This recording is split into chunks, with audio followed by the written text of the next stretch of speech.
So yesterday we had Fire and Fury author Michael Wolff, who is public enemy #1 to you-know-who at the White House. And it has the new guy so steamed up, he is calling America's libel laws a sham and a disgrace and wants to make it easier for people to sue media organizations and publishers for making libelous claims. Now, my question is, you sure you really want to do that? Because I think we have like a magic list of a few people who may want to just take you to court first. Yeah,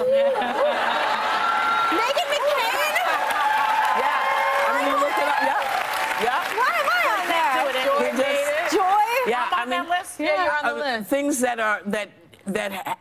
have been said and that can be, that are libelous, could be libelous if somebody decided that they're going to change the law. Barack Obama, #1, could just, dude, he showed you everything. Yeah. I was just reminded by our producer in my earpiece, Trump said I'd never make it on TV. You were wrong. You were wrong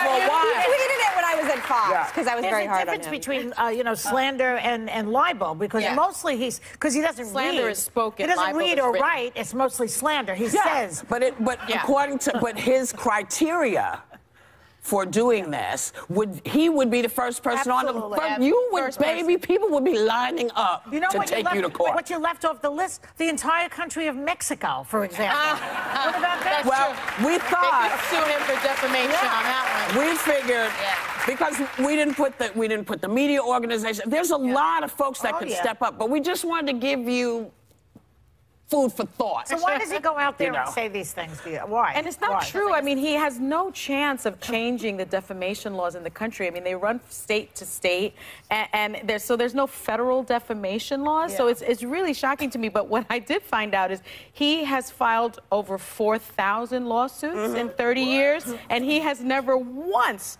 won a defamation case against all the people he's filed. Well, I mean, here's the bottom line. If you're in the public eye, people say things about you. And especially, I mean, how many books came out about Bush? How many came out about, 100, grow a pair. You say you're the guy that's leading the country. This is what happens. Just grow up. But, I do think we need to be very concerned about what he is trying to do, because what he's trying to do, I think, is akin to censoring people. Because when you look at the dictatorships, those are the places where you get into trouble for speaking out against the government, and you do get put in jail. So when you hear our president saying things like, I'm going to try to strengthen these defamation laws, what he's really saying is, I don't want people to criticize me. And I think we need to be very careful here. But fortunately, we have a system of checks and balances. There's a constitution. There are laws that say you can't do this. Kiki is 24, correct? As we just said. And I'm always curious about really young millennials' take on President Trump, because you sort of grew up during the Obama years, and now we have an entirely different president. He doesn't represent our generation very well, because we don't think the way that he thinks, and it really makes it difficult to want to be a part of things. You know what I mean? Like, we're at the age. I'm definitely at the age where that is becoming very paramount in my life, where I have to really make an active, take an active look at what's going on in the world around me if I actually want to see a change. And so when you look and you see all this, for lack of better words, buffoonery going on, it makes you feel like, how realistic is it? No, seriously, how realistic is it for me to actually make a change where I'm at? How can I actually do something when this is what's being taken seriously? My president is on the damn Twitter, slandering folks and acting like a troll. Yeah. How can I, what can I do with that?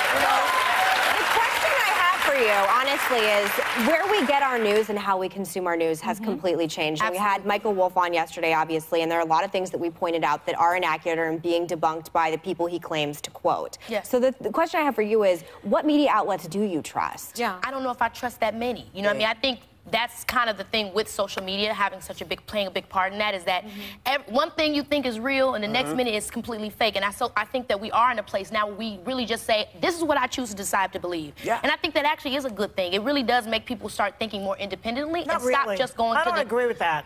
Well, for me it does, because I don't just say, I turn on CNN and just say, this is true because CNN said it, where there was a time where that is what people did. So you question more. You question it more. I think that's healthy, and I actually think she is pretty representative of millennials right now. Because facts are facts, and there are outlets out there like let's say I'll take for a better argument the New York Times, the Washington Post, and other sources like that have been around for over almost 200 years. You listen to those rather than people who just pop that's up what I mean. You make a choice to decide of like, okay, if this is something that I actually trust or not. But the question I have, you know what I'm saying? You can't just trust everything.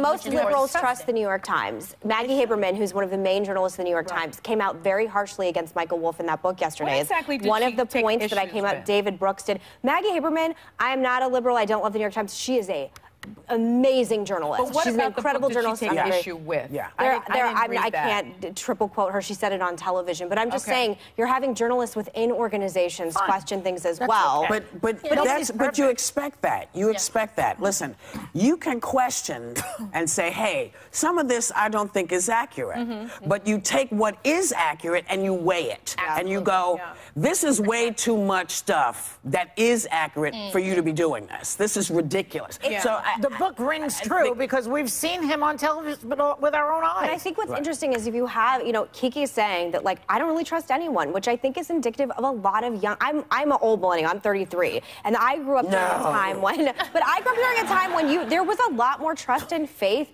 in our journalists, in our media institutions, in what our president says on television, and it's a really interesting idea that when you're my age, this president I still trust journalists. I trust myself the most. He's chipping away at people's trust every minute. So he's making everything that he doesn't agree with or that talks negatively about him fake news. There is a war on journalists. Maggie Haberman said his narrative isn't true and he gets basic facts wrong. That's I believe he's at his 2000th lie this year. According to 2000. Yeah, I believe. So how do you believe him? I was just going to say, I'm very concerned about the war on journalism and journalists. That we're hearing over and over again. I don't trust journalists. I don't trust the media, and I caution people because there are wonderful journalists that I work with every single day, like Anderson Cooper, like Walter Cronkite. It's just like what you said. You have to hear the information. You have to filter through with your own self and your own ability to know that, okay, I'm collecting this information. I'm collecting that information. This is what I think is right. You know what I'm saying? Like, you have to still... Let's not always attack journalists because it's a very difficult job to do, and they're on the front lines right now, making sure that we do know the truth and we know facts. If you watch the movie The Post, which is out now, it's fantastic. You will see what she's talking about. Without the press, you have no country. You have no democracy. It's as simple as that. This is the first time in my life where a president is actively trying to kill the press off. Yes. It's the first time that and Nixon used to make barbed, but it was a different kind of force because people understood where the press was and what they did in the country. I feel like once we started putting together a 24-hour news cycle, that facts became more floaty.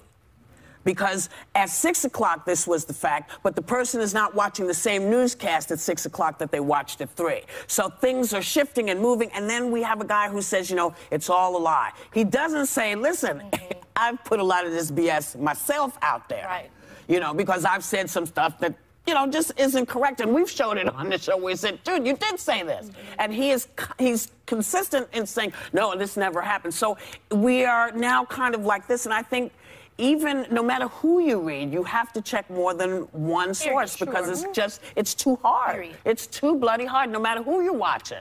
Check the other side and see what's going on with there, and then in the middle, there is somewhere is the truth. It is in the middle. We will be right back with more Hot Topics.